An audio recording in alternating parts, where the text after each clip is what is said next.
Sometimes when this state of seeing happens, and many people have come to that state of the absence of ego, no mind, it is not difficult to bring maybe most of you here easily into that state of no mind, into your Buddha nature.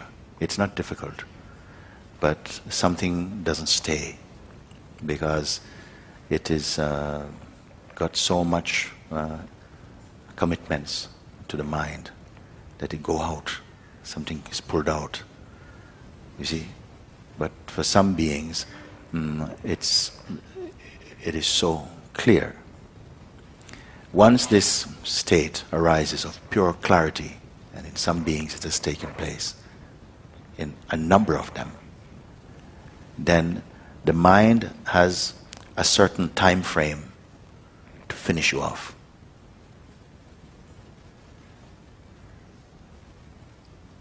In that time, like the self is incubating in itself, the mind will come like a wolf to finish you off.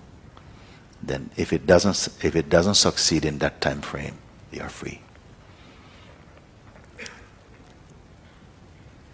All the beings are caught in this vast net like a school of fishes. One big net over of Maya. And some are wriggling. And now and again, one is gone.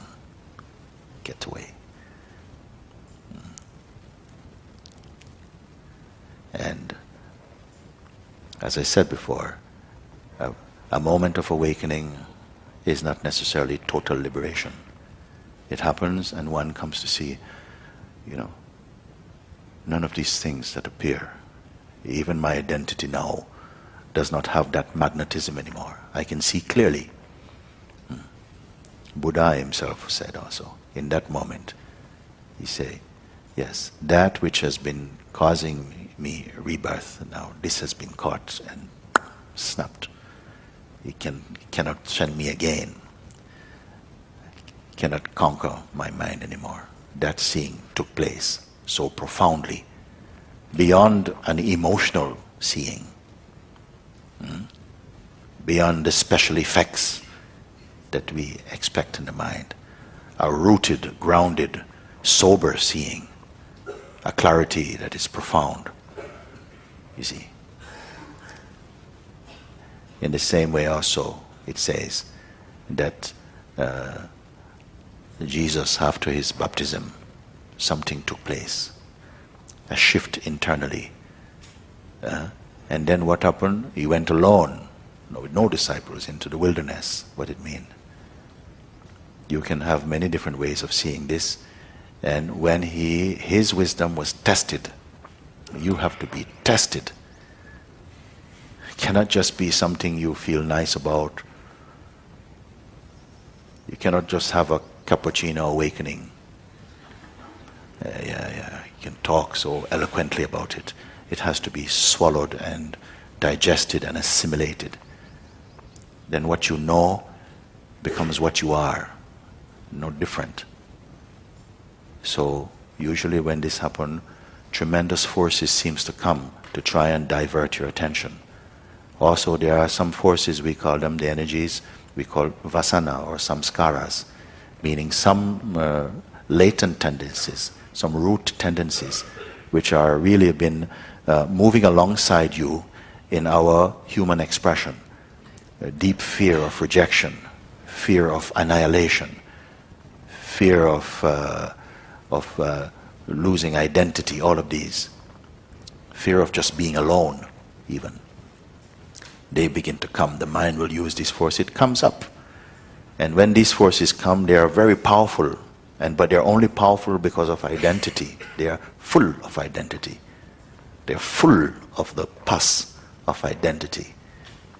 And I say that these forces, when they arise, it is as though they hold the beingness hostage, to the extent that sometimes you feel like you're in a state of division and there's a gap you cannot close. But this is just in the mind. It's the taste of delusion inside. And you have the power to transcend it. but not by panic, not by fear, not by identity. You have to be able to see that identity also, you go beyond this hold of identity.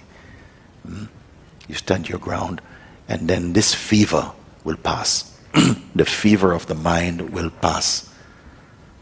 Sometimes when you are being under attack like this, you say, but my God, I cannot defeat this. This is like some forever power, but it passes. Sometimes it comes again. They say, after the temptation of Christ, when he defeated this power, then it says the devil left him to come back at a more opportune moment. Again, when you are low, he will come again. And like this it comes. If I don't speak to you like this, I'm not telling you the full truth. Because a lot of people have had the experience of awakening, and then somehow, in a short time, they start to tell you the reports. Oh, this thing happened. It was like I'm walking through the Red Sea. Everything in life is happening spontaneously. Listen, listen, listen for a certain thing. And then. It was going so great. And then. I said also, we could make a book called And Then. Because many people have had this taste, this sense of freedom. And then. And I say, okay, bring me to your and then moment. And let's slow down the frame one by one and have a look at what is and then. I want to see your and then. If you don't touch identity,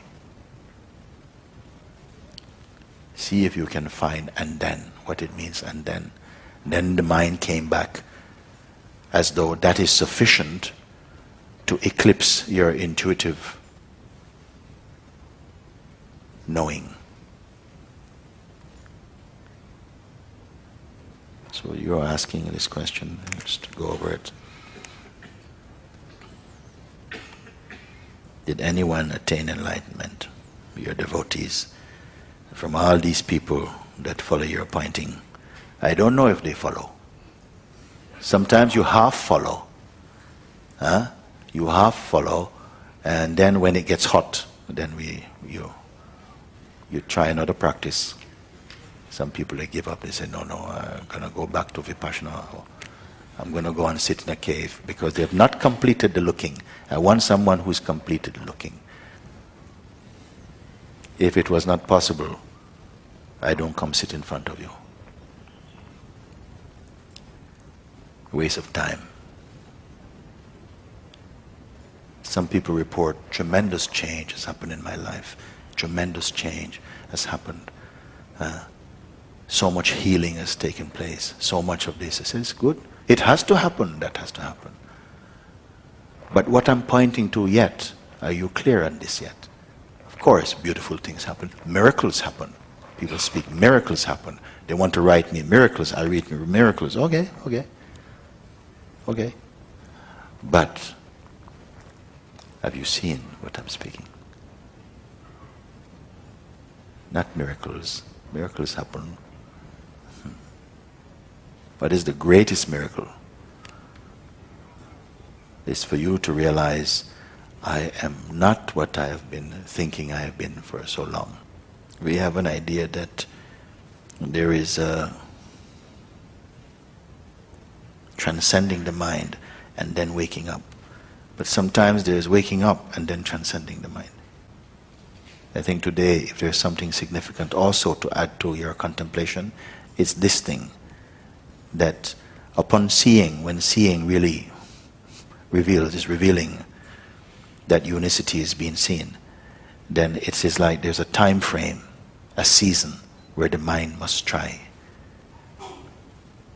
All our conditioned identity, projections, dreams, imagination, attachments, desires, fears, all of that will come. And you must transcend it there. You cannot win a fight when it's finished. In the middle of that seeing, you must hold your ground. It will soon be over. And when that season passes, a great space opens up. In that space, innumerable pictures can appear, but none of them can stick anymore, because you have transcended that. It was what, like Jesus he said this thing.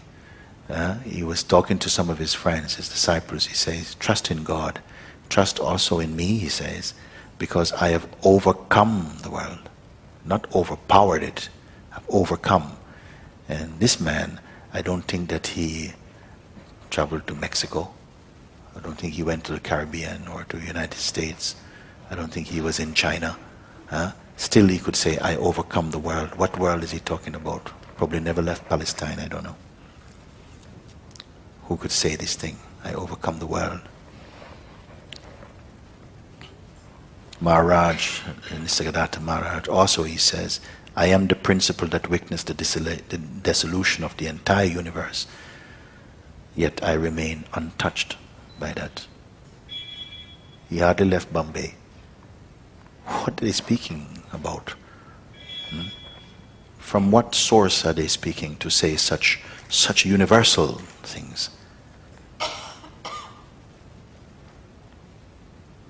So the world can only be in this way, transcending here, transcending this bubble of conceptual thought, of identity, of programming and conditioning, habit, all of that.